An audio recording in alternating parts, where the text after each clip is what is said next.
All right, so it's 5 o'clock, and I see a few people have joined. Um, for the rest of you, if you join late, well, obviously you won't know this now, but it'll be up on YouTube, and so you can catch up um, on other occasions.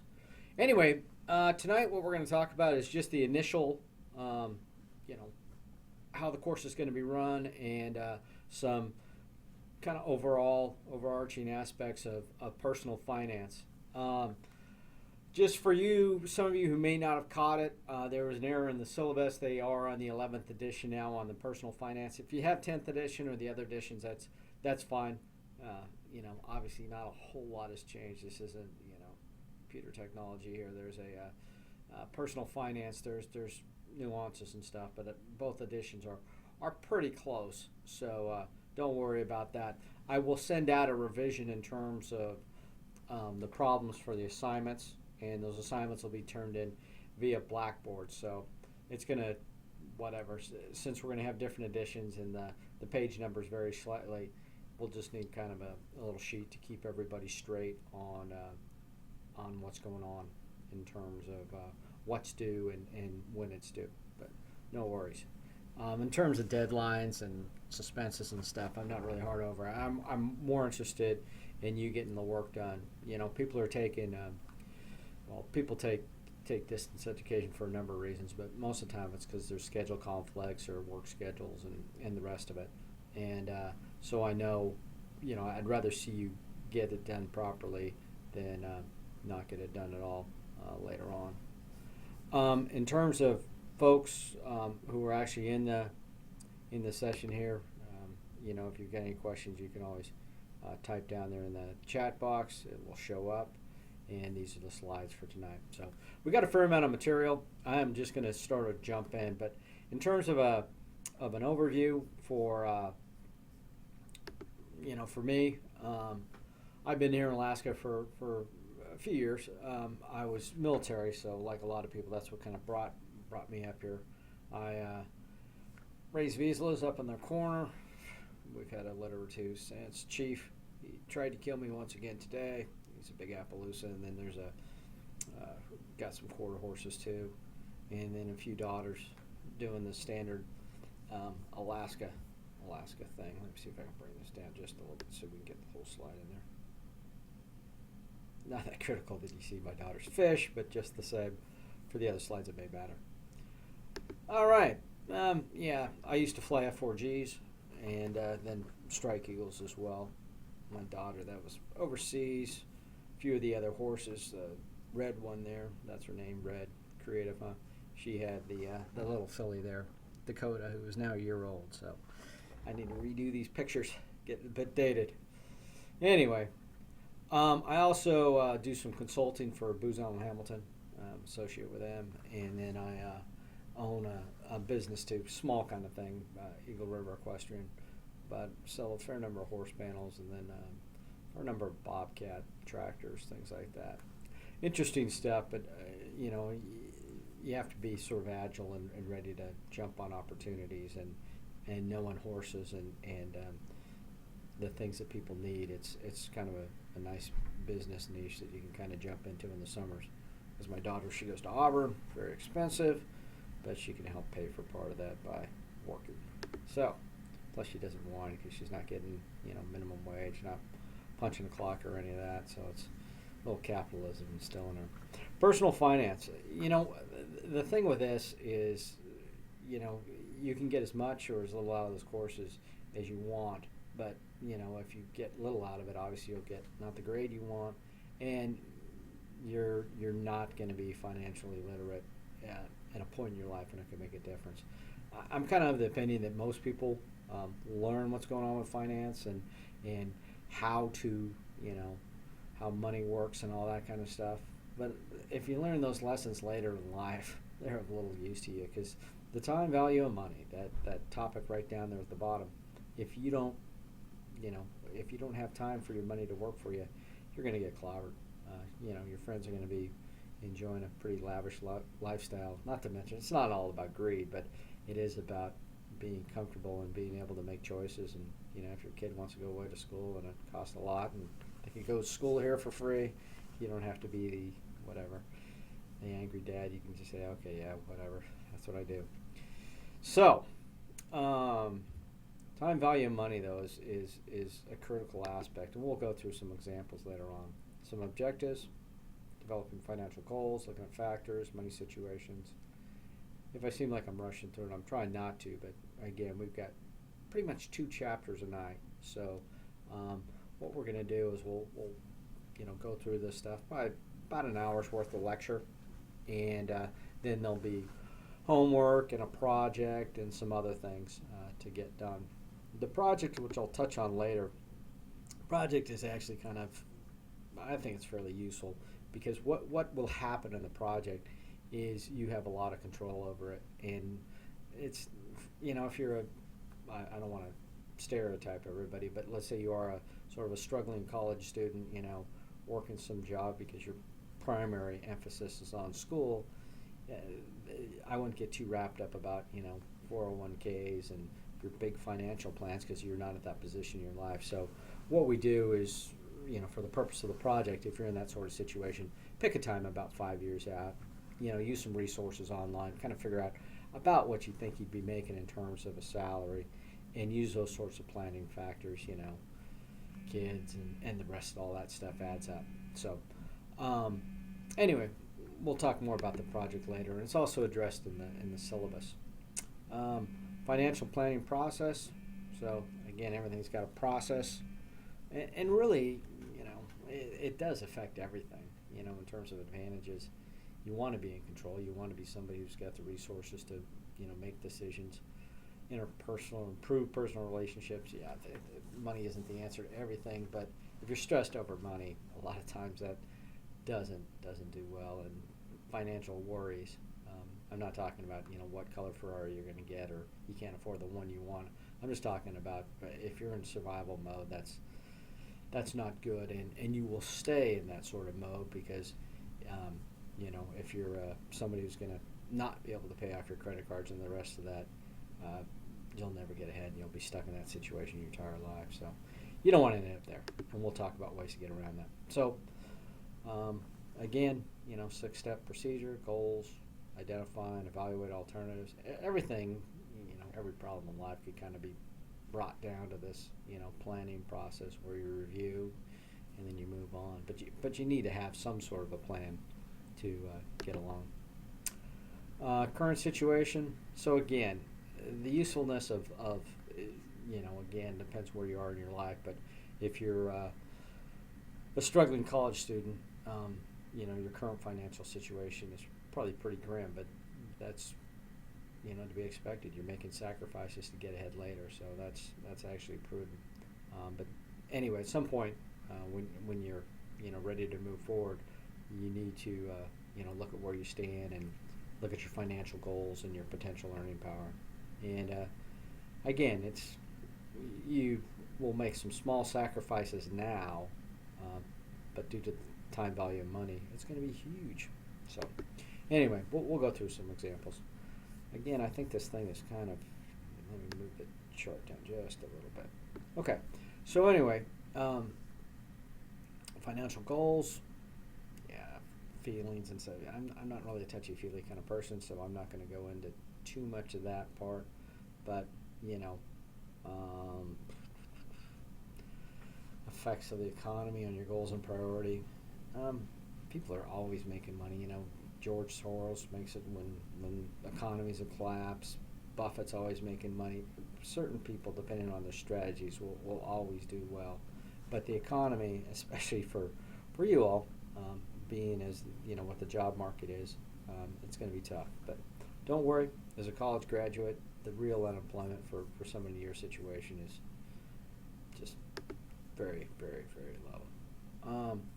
Alternative course of actions, again, they're just talking about goal setting here. But the thing is that you have a plan, because if you do nothing, that's really a plan in itself. And just kind of wallowing and going through life, obviously, doesn't work very well. Come on, dude. Evaluate the opportunities and trade-offs, opportunity costs. Literally small changes, things you think are needs, And I don't mean to rag on folks who go to Starbucks, but it's it's really $5 is what it is. And if you had a different alternative, let's say, I don't smoke primarily, because of health reasons, never have, but I can't help but think when I look at somebody who smokes, knowing that a pack of cigarettes is, I don't even know what, $8 or something. Dude, $8. I mean, and you see him driving a beater car. It's like you could be driving a pretty nice car. Now, again, that's kind of cruel on my part, but that time value of money, it doesn't take a whole lot of math to go, well, a pack a day, $8 times 30, $240, $240 times a year. You would have a pretty hefty chunk by the time you got to retirement, and especially for smoking, you probably make it a retirement, which is also a good thing. Evaluating risk. Everything you do in life. The reason why somebody gets 20% interest is because there's a lot of risk involved in that. Again, though, the do nothing decision, the taking the very low interest, and you're getting eaten up by inflation. Let's say inflation's 3%, and you've got your money in a savings account in a bank making 1%. You're not making 1%. You're losing 2%. So anyway, you got to find a mix, and there are ways to do that, and ways to leverage, maybe through real estate or other things. Leverage, means using borrowed money. But again, more aggressive strategies, but the do nothing approach of getting just CD rates or bank rates is not a good strategy either. Create and implement your financial plan. Possible actions, implement actions. Again, just basic planning strategies. Not a whole lot to say on that. And then, of course, you need to update your plan as you go. And most, I'm always getting calls and inquiries and things, because I have a number of investments out there. And, because of the different investment people, they don't necessarily know that I have other investments someplace else, and they'll think, wow, somebody in your situation should not be in, high risk type, all stock type portfolios. But for me, if you've got a steady source of income and a fallback plan, being aggressive is actually the prudent thing to do. But anyway, they recommend like a yearly review to see where you're set. Financial goals. Yeah, again, the time frame has a lot to do with it. Your short-term financial goal, like I say, is, if you can do nothing else in your life, is do not carry huge amounts of debt on credit card, because those interest rates will eat you alive. We'll talk about the rule of 72. Again, that's one of those key things that you ought to remember for the rest of your life. And it's real easy. Just remember the rule of 72. And what that means is let's say you're getting 10% interest on some sort of investment. How long will it take for that money to double at 10%?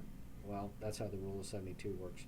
You divide that 10 into 72, 7.2 years. It's just friggin' magic. So anyway, rule of 72, if you're making 38% interest, 2 years you doubled your money. Can you make 38% interest very easily? Actually, I did in Spain for a little while, and that did work out well, but I got in and out at the right time. I lived overseas a lot, and like 13 years or so. I still own a house in Germany. I had a house in Spain, and anyway, anybody who tracks that market knows that I went way up and way down, and I got out at the right time. So, but anyway, we'll talk more about real estate, which is one of the better investments. But anyway, we'll go more into those details. Timing and goals, though, short-term goals, meeting your immediate or intermediate long-term goals. So different ones there, read it all together. But anyway, for me, your short-term goal should be to be able to not have to carry balances on your credit cards. And your long-term ought to be providing for what you want in your life in terms of your children's education, comfortable retirement, and just the absence of the stress of living paycheck to paycheck.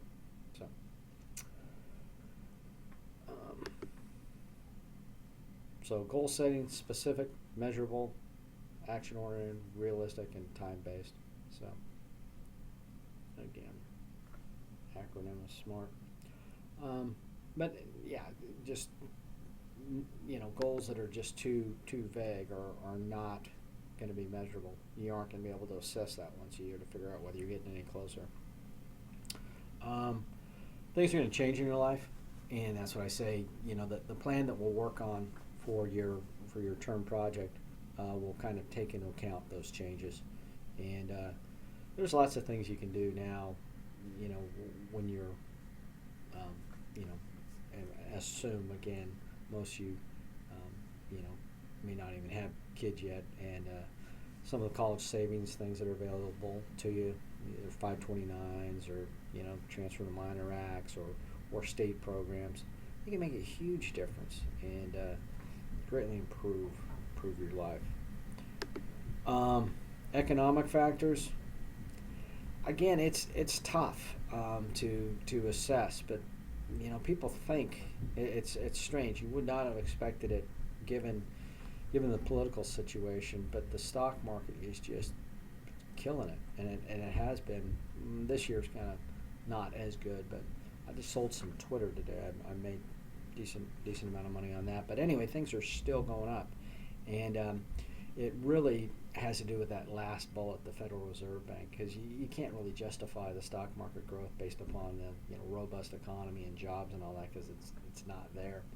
But the Federal Reserve is pumping, and I'm not saying I like pumping, but if they're going to do it, I'm certainly going to be there to take advantage of it. So people who are have mutual funds or stocks, and primarily mutual funds are made of individual stocks, so they both reflect the same growth. And anyway, that's working out quite well for a lot of folks. Some of you think, I'm never going to invest in stocks. Well, guess what?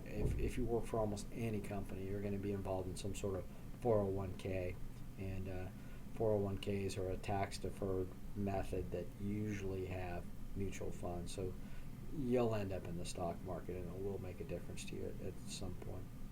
The global influences. Yeah, this is crazy right now. I don't know if people tracking the news, but Burger King just is, I guess, going to go become a Canadian company to avoid the U.S. corporate tax. Is that a good thing?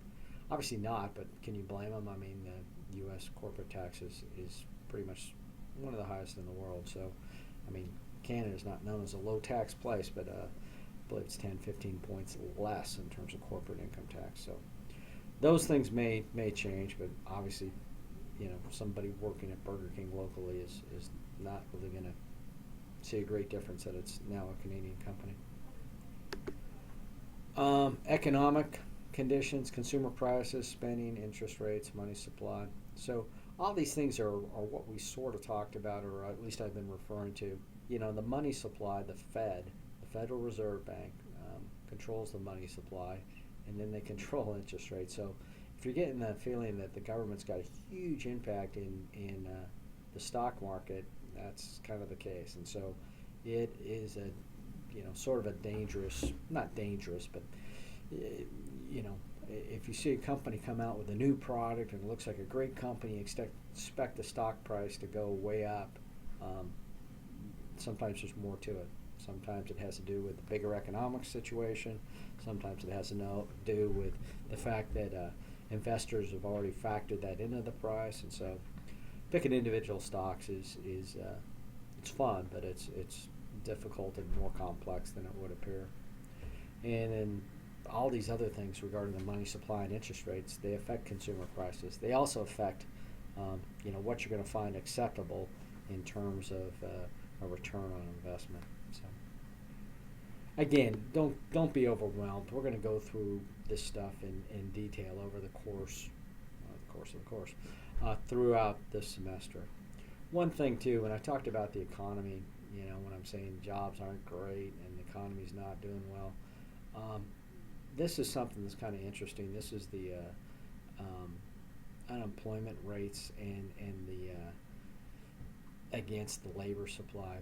Labor supply, that's one way you can get unemployment rates to go down, is by decreasing the number of people who are seeking work. So is that a good thing that less people are seeking work, that are, basically frustrated, unemployed people that don't even bother to even go look for a job anymore? Well, if you're doing statistics, it actually makes the unemployment rate go down, and the labor force participation rate is historically low right now. So, just because unemployment looks like it's low doesn't necessarily mean that the economy's doing great. But it can turn around, certainly. Um, at a more personal level, though, how do you improve your situation? Let's say, you know, and I'm not overstating the fact that as a college graduate, you're going to have a job, so don't stress that. So the money's coming in. How are you going to be able to hold on to more of it? And debt usage, again, that's kind of a broad term. A debt usage when you're buying a house. If you're buying a house and it's appreciating at a greater rate than your debt, then that's not a bad thing. Credit card debt, yeah, it's hard to make the case why that would ever be good. A long time ago, and we're talking 10, 15 years ago, credit card interest used to be deductible. That's no longer the case, so not good. So anyway, any kind of credit card debt is not good. Back to the home situation, and I do have an Alaska real estate license, but I'm not actively selling, although it sounds like I am right now. But anyway, mortgage interest is deductible, so that's why I make that distinction. Savings investments, yeah, it's again, compare them to inflation. You always got to look at inflation adjusted, and using say 3% inflation, and it could go a lot higher. Unless your investments are getting that, you're actually losing money. You're losing buying power. All right. Evaluate insurance coverage. Avoid financial scams. We'll go through all that as the course unfolds. We'll have a night on insurance and all that kind of stuff. So everything's about trade-offs. Opportunity costs and basically needing to have stuff. Financial acquisitions. Now some of it's not bad. I mean, obviously college and that stuff is good, but automobiles. I mean, well, I've again being overseas, I always made money with vehicles because I always had big flash cars like Vipers and Corvettes and stuff. But I'd specifically take them to Europe and sell them. So, but typically if you're buying a car here, I mean it's a necessity, and so I hate to be kind of a downer here, but you really need to try and not going too deep, because they're just horrible investments in terms of the interest and the depreciation, and you're far better off living in a beautiful house with a beater kind of car than living in an apartment with a car that's out front, especially in this climate. I feel guilty with a car just out there wasting away in the winter. So anyway, but it's all about opportunity costs. You're going to have to give something up, in terms of those financial acquisitions to really get ahead in life. But it's not that difficult. We'll talk more about it as we go, but most mutual fund companies will allow you to set up some sort of small investment type thing, and we're talking small, $25, $50 a paycheck, and you'll learn to live without that. And if you're smart, you'll have it taken out of your paycheck, beforehand or whatever. It'll be one of the first bills that's paid, and then you'll learn to live within your means, and then you'll see that amount of money build up, and then after about 2-3 years, greed will set in, and you'll see that money building, and then you'll want to do more. And I think realistically, you'll have more trouble trying to not oversave than undersave after about 5 years, once you realize that you can generate a lot of wealth if you start early, and it all has to do with the time value of money. Okay, so anyway, opportunity costs. Yep, everything is but for this course, primarily what we're talking about is giving up on some purchases, or at least being very smart about purchases in terms of the interest rate you're going to be paying, and how you're going to basically finance your purchases. Time value of money. So compound interest is the reason the rule of 72 and everything else works. Um, you have a what you call simple interest. You borrow $100 at 5% at the end of the year. If it's an annual rate, I give you 105. That's just simple interest. But when it starts to compound, what would happen is that next year you'd have 105, and so the next year, do I give you $5? No, I give you a little bit more because you started with 105, and that compounding, the rate at which it compounds, is going to greatly influence it. So I'm compounding it annually. If you compounded it monthly or daily, then that money would increment up much quicker. And it's kind of tough to explain, but it's very easy to see if you look at some financial tables, and it becomes abundantly clear just what a small amount of money could do. Again, interest rates, if you're getting 25%, you hear people on TV, oh, I was ripped off, I lost all my money, and you find out that they were earning 20% or something. Well, in order to earn 20%, you've got a huge amount of risk. Like I say, in Spain, it was going up by 17% a year. So I knew I was in kind of a dangerous market. I knew it couldn't last forever. So if I would have stayed in the market too long and it would have gone down, I would have been upset. But I certainly wouldn't have had anybody to blame but myself. I knew what was going on. So realistically, though, in the stock market, there's ups and down years, but 8 to 10% is not unreasonable in what to expect. And if inflation's at 3%, you're actually making money, and it'll work out for you. So tax strategies are another prospect of it. So when I said inflation's about 3%, I'm not too far off the mark. These are some historical percentages. Now, if you want to date yourself and go back to whatever. About 1979 or so in there. I mean, you're talking interest rates that were incredible, inflation rates. I mean, people were buying houses at 18% interest. And to tell you the truth, very few people were buying houses because they couldn't afford them. So it can change over time, certainly. But you got to be beating the interest rate. So in order to make an interest calculation, the principal, so when I said you got $100, that would be the principal. The interest rate, the 5%, obviously, is the interest rate, and the time. In this case, I used 1 year. So here they are using all those numbers. So they get 105 at the end of the year. That's just simple interest. But there's not much power in simple interest. I mean, you don't want to get in those sort of situations. You want to get into compound interest. So in compound interest, it gets to be much hairier of a math problem. So, but there's different ways to compute it, and mainly it's done through tables. So that's why they have these titles: future value of a single amount. So you get a certain amount, and based on an interest rate. So you put down $5,000. How much is it going to be worth a long time from now if I don't touch it? So that interest is going to do the compounding. Future value of a series of deposits.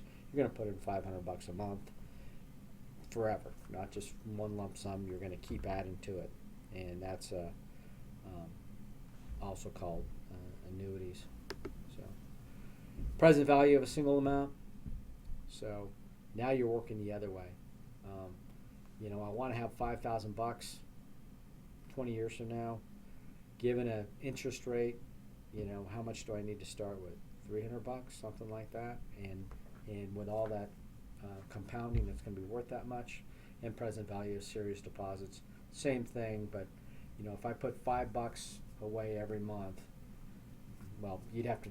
Actually, I'm working it the other direction. Let's say I want $5,000 20 years from now. How much do I have to put away every month to build it up to that rate? Anyway, it's all done through the tables if you look in your book, but it ends up with some pretty eye-watering statistics.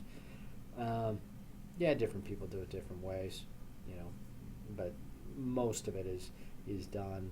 Well, depends how you want to do it. You can do it via the internet, certainly, but the formulas, nobody's really crunching the numbers like that, or at least they're using a financial calculator. It's just kind of magic. They don't quite know how they get the answer, but anyway, the tables were the way a lot of people had done it.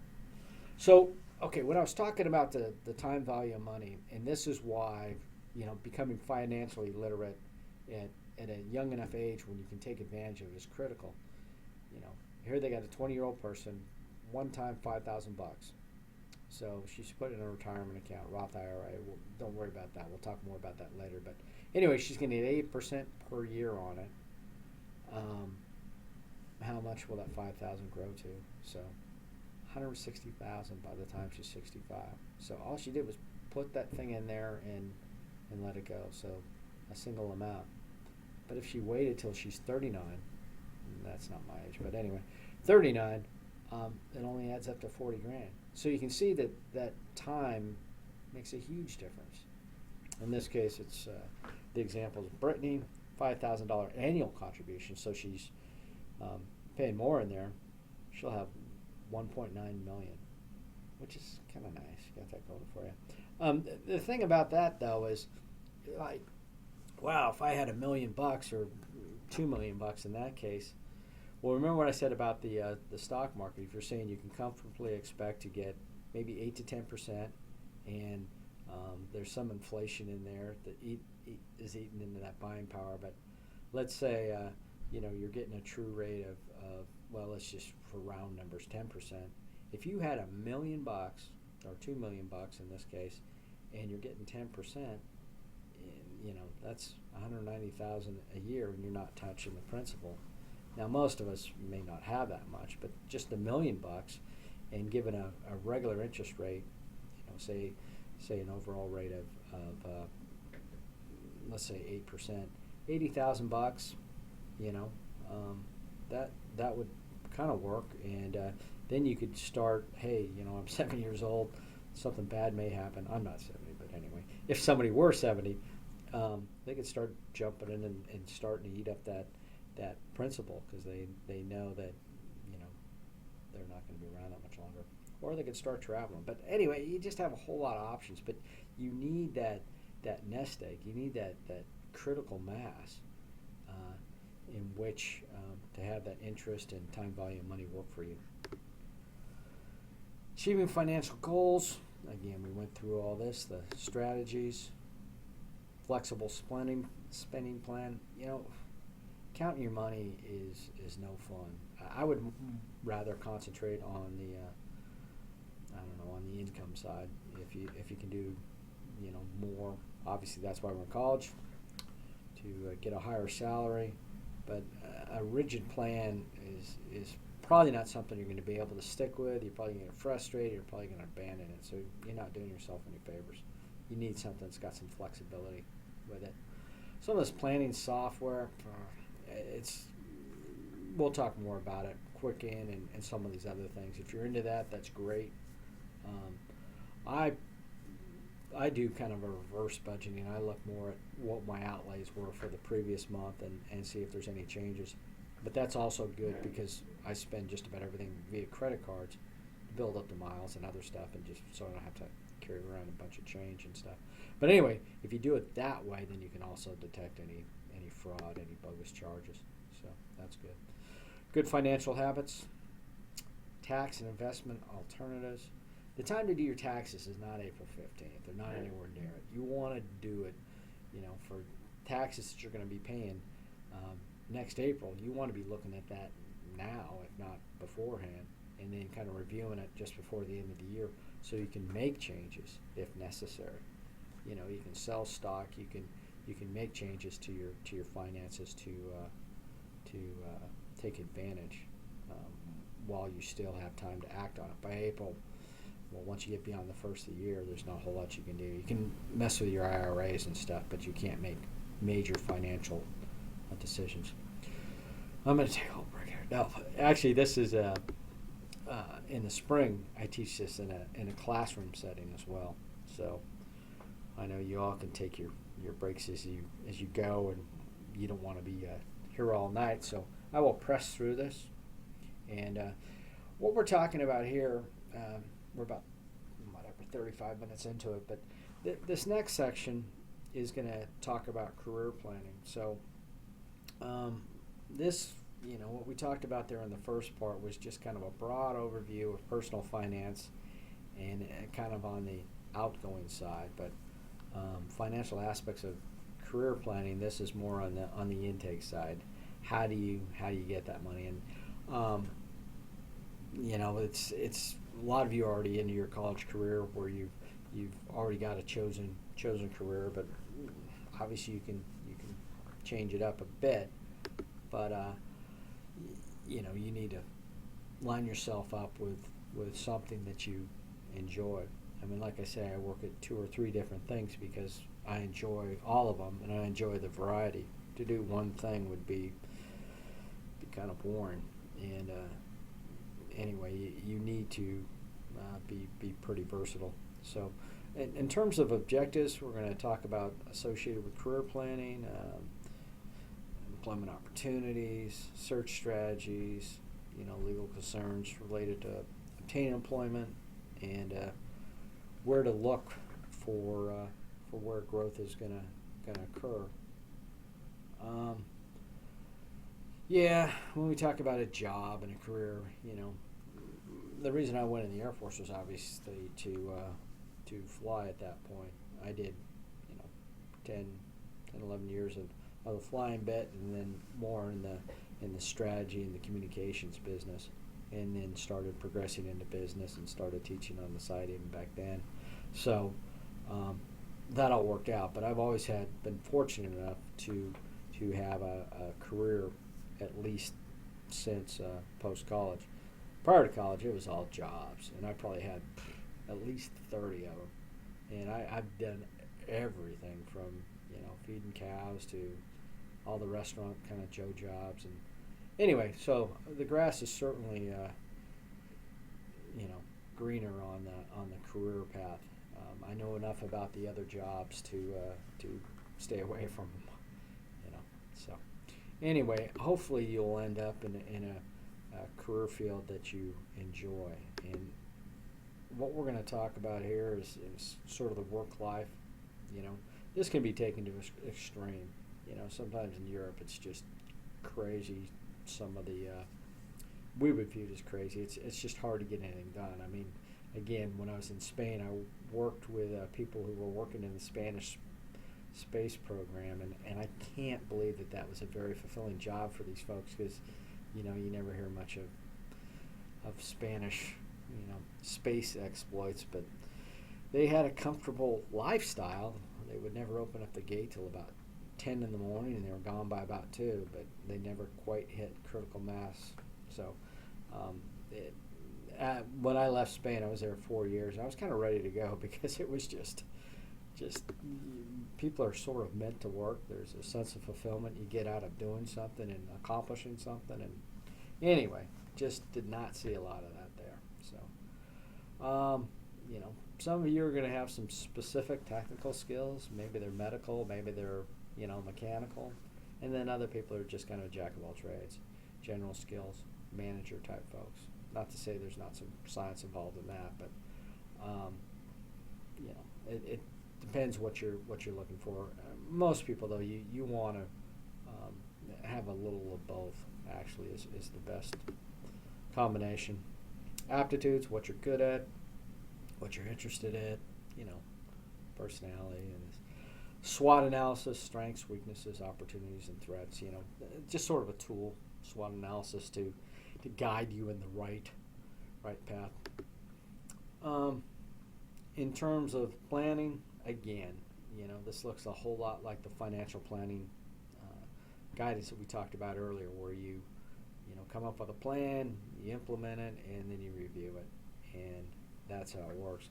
I'm going to try and concentrate on some of the more practical aspects, because I think a lot of you have already developed what you want to do in life, or maybe you're still thinking about things, and what you need to do is my advice would be some sort of internship or some sort of work experience in your chosen field to find out if you really like that. I mean, I know my daughter, for example, thought she wanted to be a pediatrician, and she worked in a child care center, and oh boy, a lot of these folks are just parking the kids with her, and anyway, she's sort of changing her specialty in med school. So anyway, it can have a great effect, and keep you from going down the wrong path.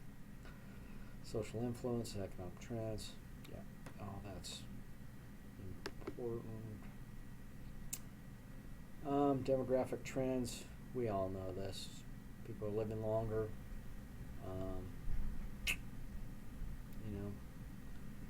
Much more in the service industries, though. A lot less manufacturing taking place, or manufacturing that does take place is a lot of times going to be automated, and it's going to be people working in manufacturing are going to be fixing the machines that produce the items, not so much doing the actual work. There can be ups and downs, but the person with no skills and no education, they're the ones that are at the mercy of some of the economic downturns. You may not get the job you want, and again, going back to Spain, there's plenty of folks there with PhDs, but no experience and no hope of getting a job, and the economy's beating them up pretty bad. But again, here, especially in Alaska or someplace else, if you're willing to move, if you can't line up the job you want here, you've got options. I wouldn't worry about that. You can try and chase, what's going to be the next hot thing or whatever. And first off, you need to do what you like, something that you enjoy, and obviously something that involves services versus manufacturing. Service industry is has much more potential. I wouldn't say that's a great trend, but it's inevitable.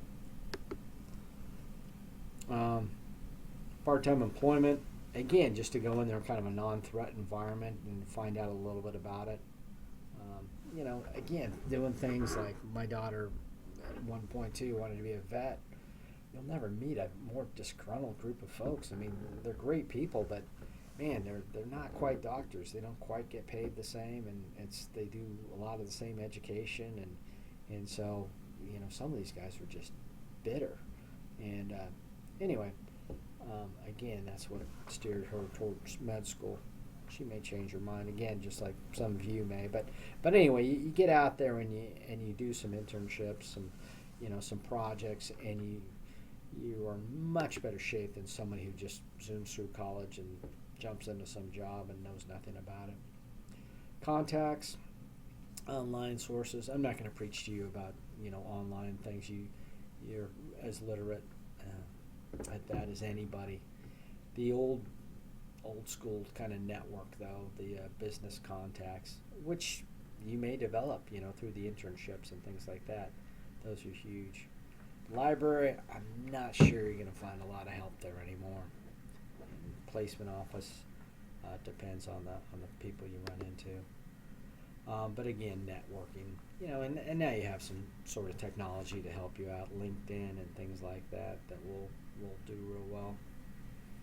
It's funny. I've look at LinkedIn and some of my friends, and again, they've made some choices. If I wanted to live in the D.C. area, I could be, whatever, an SES, like a general officer equivalent in federal service, but you couldn't pay me enough to work in the D.C. area. So I've got a friend who's a vice president of Raytheon, not one of the vice presidents. He is the vice president of Raytheon. So, but he made some choices to get there, and anyway, good friend to have, but I don't envy him. Networking again, but how do you network? And, you develop friendships, relationships with people, and primarily that's through work experience or friends, acquaintances. Job fairs, employment agencies. I've never had luck with employment agencies. I really don't know anybody who has. But alumni in your field, they can. There are some alumni who do have kind of that background, but really it's kind of the network amongst your peers are probably some of the best. Some of the people who are graduating who are down working for some of the accounting firms if that's what you want to do, or some working in some of the hospitals if that's what you want to do. If you've got a range of friends and people who sort of know your work, your work ethic, and they're happen to be seniors, those may be far more valuable than some guy who's retired out of that field. So again, um, you know, you may be in a position to help somebody else out at a certain point too. So it all works out. Resumes, cover letters.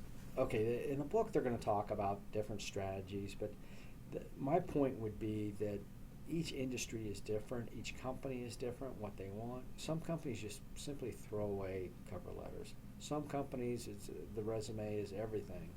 But, in the resumes, you can even, you kind of narrow yourself down to your career by the type of resume you're going to produce. A lot of these academics, they have like 20-some page resumes, which is just, it'd just be pretentious for most people. Some places they want to go with a single page resume. So anyway, it depends what you've got. What you do want to do, though, is, again, know the company, know the sector that you want to try and work with, and go to those folks and find out what's the norm. Also, if you can do this, and again, you got to do this when you're, fairly young in the college world, is to do informational interviews. It's not quite like an internship, but an informational interview, it's like, I'm not going to work for you for a few years, but I'm just trying to find out something about your company. Then you go in there, and all these legal HR kind of roadblocks and problems are not there. They can talk with you openly because you're not actually looking for a job, and they can tell you a little bit about what they look for, and they can have a much more candid and honest conversation with you, and you'll find out a lot more about the company because they aren't under these severe legal constraints that people are under in a conventional interview process. So think about that. Financial aspects of employment, yeah, there is a lot of legal things that I talked about just even in the interviewing process. Corporate culture, company policies, procedures. Certain companies will have a certain way of operating. Booz Allen Hamilton, the company I do consulting for, they've got a very strong culture, and they're highly sought after in terms of people wanting to work for them. But things change over time. So again, though, you need to find a company that's a good fit for you. And again, if you network and you have friends that maybe work for that firm right now, you can find out who's good, who's bad. You can also use online sites like Glassdoor and some of these other things that will give you an insight. Employee benefits, what's available. We've all heard these stories about, I want to go work with Google, and everything's great, free food and a gym, and it's just this comfy thing. Yeah, but they still need to get some output. I'm sure if the company's not doing well, that's all going to change. So I think people there maintain a work ethic to continue the nice situation they've got.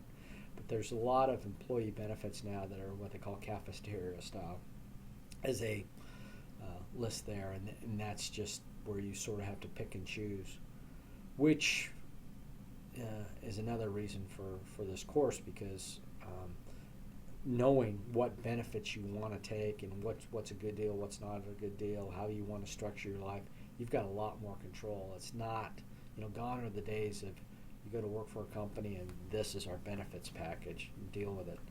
Now you often get to choose how you want to do it.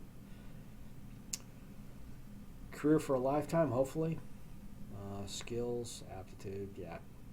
You'll hopefully find a good fit, but the quicker you can get there, the happier you'll be.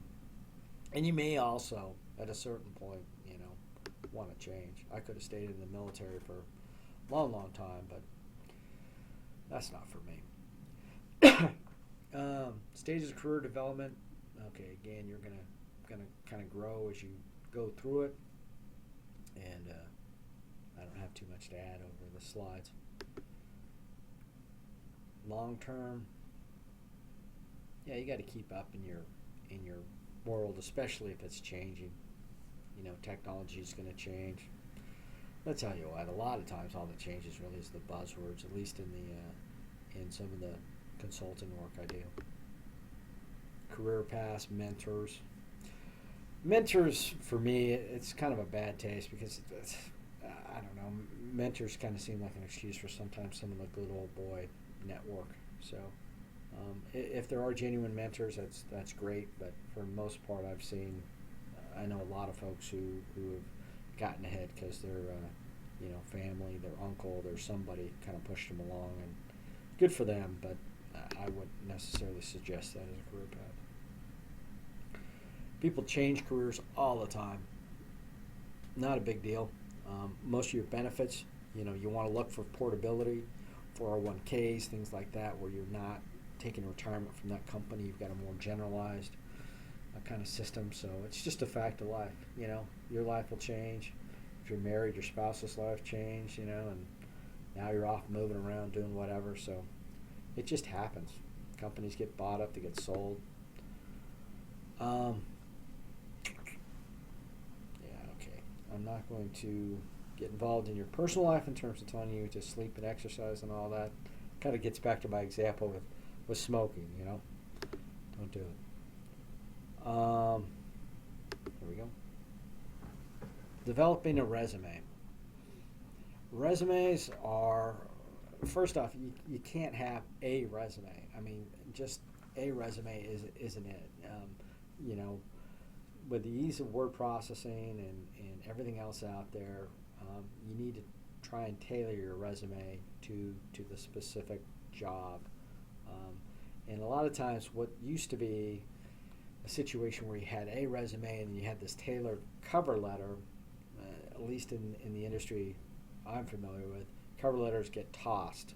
So you need a resume that is tailored. And then if it's government work, that's a whole different thing, because then you're talking keyword search. And you're even talking that with a lot of companies. They do a keyword search. And if you don't make that keyword search, it's not that they don't like you, or they don't even know you.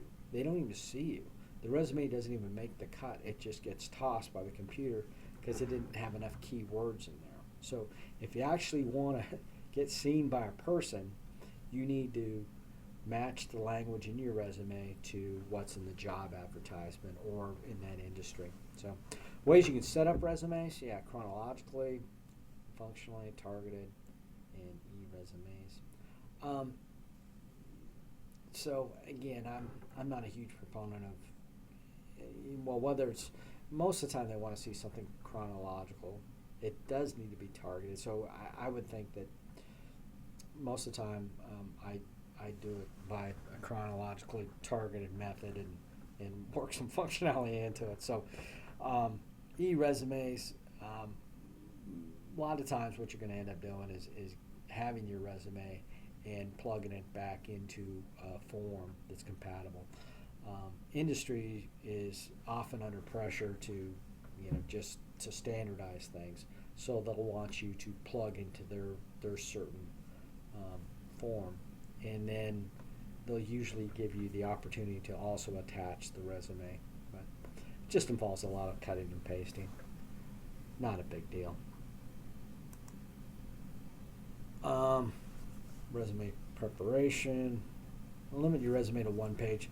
That's why I put that note in there that formatting got screwed up. But it depends on your job and experience. If you're right out of college, maybe one page, But for the most part, it's going to take a couple pages to put down your education and, all the bullets that sort of contribute to why you're the, perfect person for the job. And if you're doing keyword search and you're only limiting yourself to a one-page resume, you're at a severe disadvantage because there's just not as many words. So, cover letter. Again, I put most of this in the resume itself. There's just no requirement for a cover letter for any of the interviews I've ever had. So maybe, I don't know the accounting field. I don't know some of the other fields. Maybe cover letters are a courtesy type thing. But again, it gets back down to that informational interview that I had there on the side. Those would be the kind of questions to ask during an interview. What people are looking for, what format, how do I get a real interview a couple years from now, and what kind of skills, what are you looking for? The job interview itself, there's a pretty good resource now where you can go out and look and actually find out the questions that were asked. Networking helps too if you've got a buddy who's also interviewed with that company or somebody else who's trying to bring you on with the company. Another real super useful thing is money issues. They're always going to ask you, well, how much do you think you should get salary wise? And you can actually exclude yourself from an interview just by saying the wrong number. And anyway, if you've got a buddy, he's got to be a pretty trusted buddy because he could get in trouble himself. But if you can find out how much he's making at a similar job or what he started at least you'll be in the ballpark there. But if you say too low, then people might think, you're just not aggressive enough. If you say too high, you may price yourself out. There's stories about some of the stock companies, people who want to be stockbrokers, and they ask you, how much would you like to make after, 15 years? And if you gave a figure, you were excluded. You needed to be that aggressive to where you thought you deserved more than whatever they were going to pay you. So, again, interview skills, it doesn't hurt to do those informational interviews. You'll be more relaxed. Before you have the interview, hopefully you'll have multiple interviews so you get more relaxed and more at ease with them. And then talk to folks, look on the internet, find out what the questions are so you at least have thought about it beforehand and be yourself. Homework? Okay, so I'm probably going to put a revision out there to make sure that this is compatible with the 11th edition book as well. My apologies on the syllabus there. I'll get that corrected. So the way it's going to work, so we went pretty much an hour. I'm going to put this online here in just a few minutes. So it's got to do some encoding stuff, but it loads up to YouTube. And the good thing about this is you'll be able to review it, and for testable stuff, there's not a whole lot of testable stuff in this evenings, but when we do exam reviews and things like that, those will all be on YouTube as well. If you have any input for me in terms of how you want the class conducted, let me know. If there's another night, I might even look at like Monday nights at like 7 o'clock at night. That might be, because I know people, 5 o'clock is kind of when everybody's just finishing work for those of you working a traditional shift. Anyway, let me know if you have any inputs like that, and feel free to email and do all that kind of stuff. I'm sure I'm forgetting some other things. Let me look down here. I haven't been ignoring completely the chat, but I don't see anybody saying anything. So, until next week, thanks.